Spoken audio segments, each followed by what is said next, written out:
Hello and welcome to the KOFISI Connect podcast, your source for a wealth of roundtable discussions on the workplace, business and cultural news and trends from the diverse and dynamic continent of Africa. Today we're discussing food science and technology, and also food innovation, which is increasingly relevant in Kenya and Africa, where there's a growing population against a backdrop of climate change. Joining me in the studio today is KOFISI Executive Chef Wendy Wahito. Welcome. Thank you. Whose delicious food you'll most probably have enjoyed at any one of our business events or at the KOFISI Bistro itself on Riverside Drive. Wendy, hi. Hi. So tell me a little bit. I'm good, thank you. How are you? Good. So tell me a little about what kind of got you first interested in food and cooking.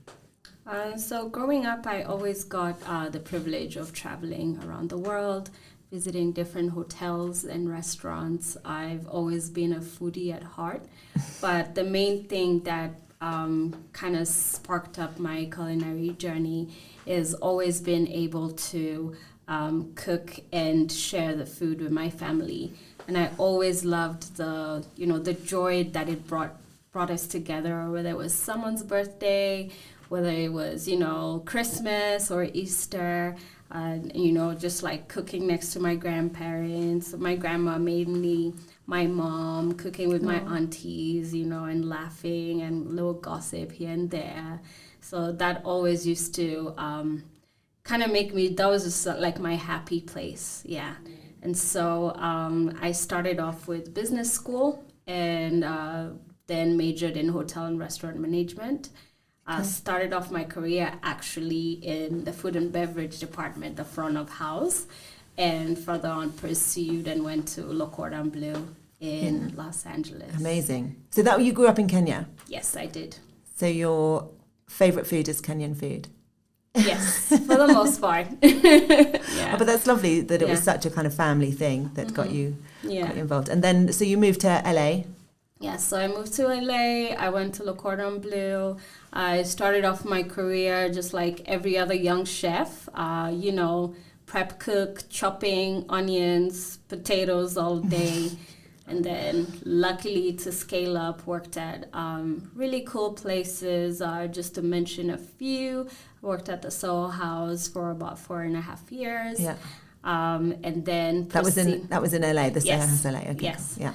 And then also worked as a private chef. I worked for some cool people. My last private chef contract was actually with an NBA player. Oh, wow. Yeah. You're not allowed to say his name? No, sorry. Yeah. So then finally, 2022, decided to come back to Kenya, where I am now here with you guys at KOFISI. Do you enjoy cooking here in Kenya more than in LA, or is it nice being back home? It is nice being back home. The difference in quality of life is very loud. Sure. I get to balance my work life and my social life as well as family time, which is very important to me. Yeah. And so Nairobi, I mean, what a place to come back to. The food scene is huge. Yeah.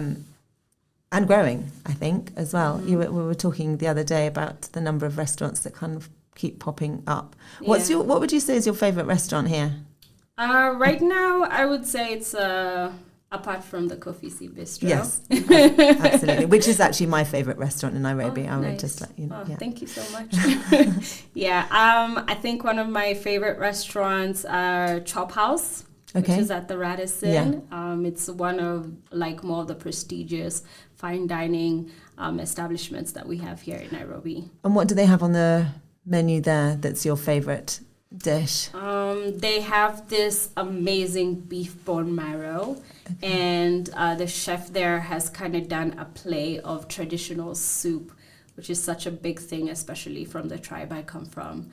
And it's literally the best soup you could have, especially if you had a hangover. Oh, nice. Yeah. Good to know. Yeah. Do you have any other restaurants? I know you have that's just your favorite one? And that's just my favorite one for now. I mean, I could mention a few more. There's Cultiva. yeah. There's, the regulars like Talisman, which are always a good hit. There used to be this amazing restaurant when I was growing up, and we used to go there almost every other Sunday. Osteria, but I think they closed. Yeah. That's a shame. That's an Italian. Yeah, the Italian restaurant. Yeah. So in the world as well, you've travelled a lot. Mm-hmm. Which is your favourite that you've been to? A restaurant that you would say is your favourite? I would say it's a restaurant in New York, actually, and I literally booked and probably spent all my savings to go to this restaurant, and it's called the Bitches Inn. But the reason why I really wanted to go there is because of the chef. Her name is Angie Mar, and for me, she's always been someone I looked up to. I feel like we kind of have the same swag, especially kitchen-wise. So if you follow her Instagram page, you'll see, she wears pearls and Gucci and still wholeheartedly executes the pass. So, as some of you know, very classy woman. Yeah, and I just, I was happy to just get the opportunity to visit her restaurant. She's known to be one of the best chefs, to make one of the best steaks ever. Yeah. Did you meet her? Yes, you did. I did briefly, because she was in the mix of service, but we got to say hello and introduce each other. And so being a female chef, I mean, it is a kind of very much a sort of male-dominated industry. How's it been? It's been rough. For the most part, you always find, or rather I found it very hard to scale up. Okay. Being that most of the time people are like, but you're just a little pretty girl. Like, what are you going to do in this hot kitchen? But luckily, my talents and skills, especially my leadership skills, have helped me to get to where I am. So if I was to say, right, here's a plane ticket, or it could be in Kenya or anywhere else, if I was to take you out for dinner, where would I take you? That's a tough one. But I think I've always wanted to go to Japan, Tokyo, and experience like real traditional sushi. It's one of my favorite things to eat.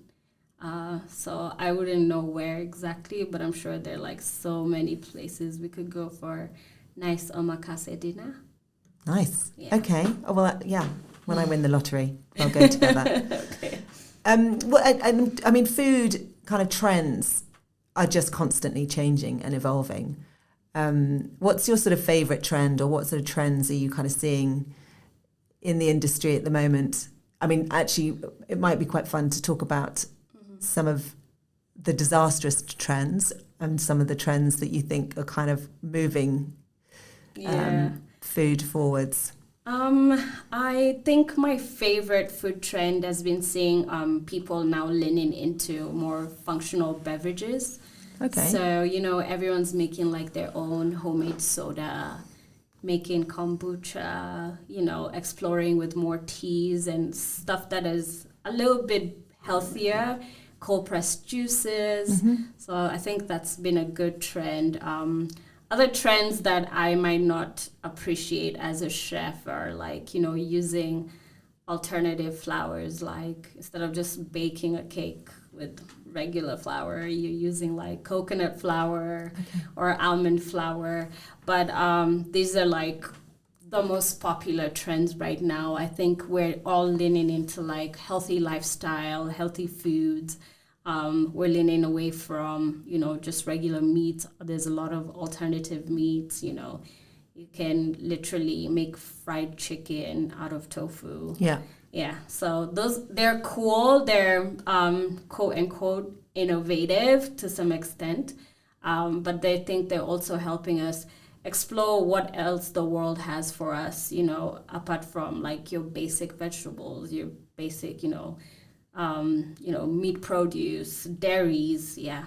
How do you think that would work in a Kenyan market? I've never seen more meat eaten.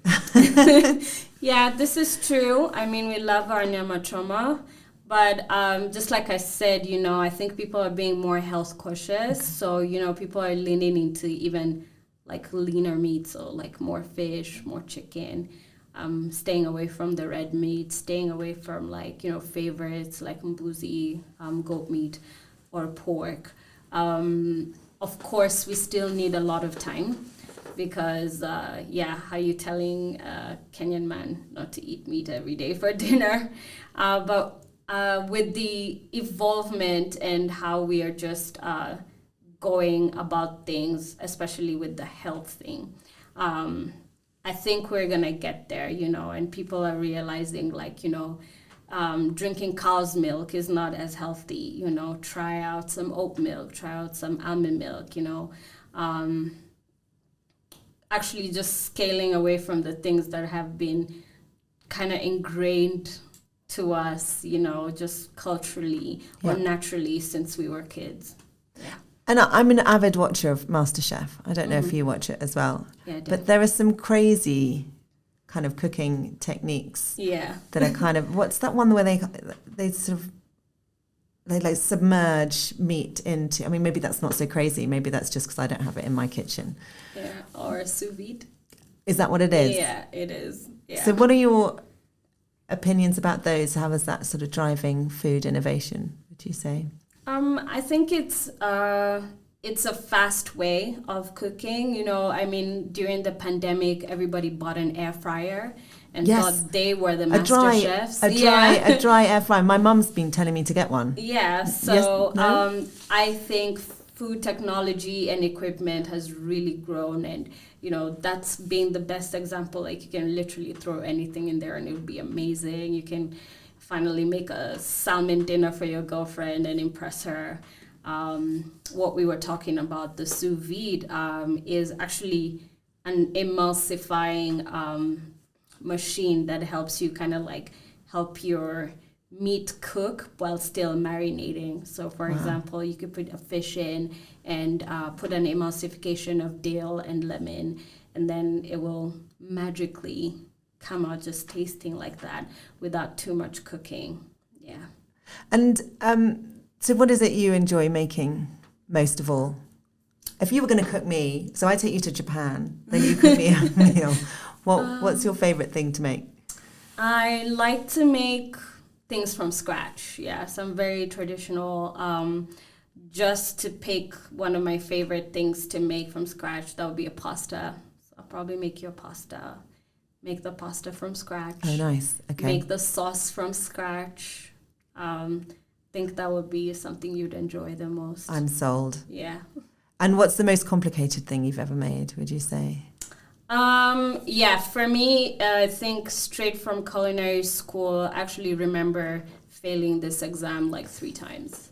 A baguette. A baguette? A baguette.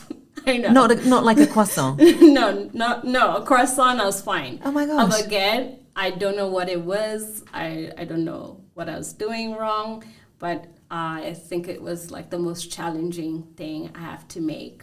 Why is it so challenging? Just the cut? What's so different about it? I think the perfection of the shape, also just, making sure it rises to the perfect height so it can come out beautifully rolled down. The scoring of it, the yeast situation. Yeah, I don't think, I'm not too fond of baking. Okay. I will do a few plated desserts, but please don't ever ask me to bake anything. Yeah. Of course, we can't really talk about food without talking about sustainability. Mm-hmm. How has that changed what you offer the clients at KOFISI when they come to the bistro, or how you design the KOFISI bistro menu, which is delicious, by the way? Thank you. So what I usually do, I'm very forward and very conscious of sustainability. One of the things we have done at KOFISI is we source all our produce locally. So we will never get a supplier that's more than 30 to 40 kilometers in our radius, of course, except fish, which has to come from the coast side. We also work with suppliers that are organic farmers. that treat their animals right. So we work with companies like Brown's Cheese, who make their own cheese in-house. So there's not too much manipulation going on, knowing that the produce comes to us fresh. We also work with a great company now, Toro Meats, that, sustainably keep their cows and lamb in a grass-fed environment, so they're not force-fed or anything like that. And customers, do you find more concerned? Do any of your customers kind of ask you where things have come from? Yeah, there are a few people who are a little bit more concerned, but most of our customers are on price point. Though for us, we know that for us to make excellent food and great food, it has to come from a great source. And just about the sustainability and the kind of the coast as well, because I remember you had to redesign a menu because of supply of some seafood. Yeah, so most people don't know, some of these things that, we're all excited to put on menus. A good example is prawns and lobsters. They seasonally grow, and so what is our aim as good chefs is to make sure that we are putting things in the menu that are seasonally growing at that time, and not demanding for something that's not naturally happening. So most of the times you'll find that the prawns are being fished even before they grow to their adult size or to the size that you'd want them to be. And that's why there's also that little fine line of queen prawns and king prawns. But, you have to seasonally wait for, the right season for you to get the produce. Also for salmon, a lot of people don't know that it doesn't grow here. And so, shipping, about 6 kgs or 7 kgs every week from somewhere in Europe. And that's just for me. Yeah, yeah. It's just not as sustainable. But then there's that little fine boundary for us is like, are we going to, be sustainable chefs, or are we going to be the trendy chefs? Or, are we going to give you what you like to eat and keep it there? And I think the other important thing about this, so the point about the prawns and the lobsters, just going back on that, is that they can't reproduce. So they're being fished out of the sea when they're too small, and therefore kind of we're depleting the supplies because they're. Yeah. So if we continue at this rate, our children might not be able to eat these things. Yeah. And innovation and food science obviously is something high on the agenda here in Kenya because and in most parts of Africa, because as I was saying in the intro, the growing population here under the threat of climate change. What sort of innovations have you seen that I suppose gives you hope? So for the last few years, there's been what we talked about earlier, the plant-based meat alternatives. I really don't agree to this, but some people do. The agricultural labs that are being grown. Ideally, if there's no land to naturally grow, the next place we're going to is labs, which some countries have been really successful with. And then there's technology like smart packaging. One of the good examples is the way in Nairobi you can get long life milk. So it doesn't need refrigeration until it's opened. So that means it's also increasing the shelf life of a product. So if we got more staple food items that went into the same packaging format, then we would be reducing a lot of packaging waste. We'll be reducing a lot of overconsumption as a population, but we'll also be helping parts of the countries that lack electricity all the time. Countries where it's hard for them to, or other parts of the country where it's hard for them to get all this produce on a daily basis. Thank you, Wendy. But so let's bring it back a little bit now to KOFISI, because the KOFISI Bistro has been a huge success. So tell me, hopefully there are plans to kind of expand the food and beverage offering across more of the centres. Yes. Amazing. So I'm currently working on opening 2 new spaces at the Westlands building. Amazing. We are going to start off with a pantry kitchen, but then we are going to also have a big, huge main kitchen that's going to be able to supply to the centers that do not facilitate for kitchens. And then we at KOFISI 9 are going to expand the kitchen once we expand more of the space. So we're going to have a little bit more of the bistro offerings across Nairobi. Well, that's very exciting. I know that everyone at KOFISI Westlands is looking forward to getting... It's been a long time coming. Amazing. Yeah. Well, Wendy, thank you so much for talking with me today and continue the great work that you're doing Thank at you. KOFISI. Thank you. Thank you so much.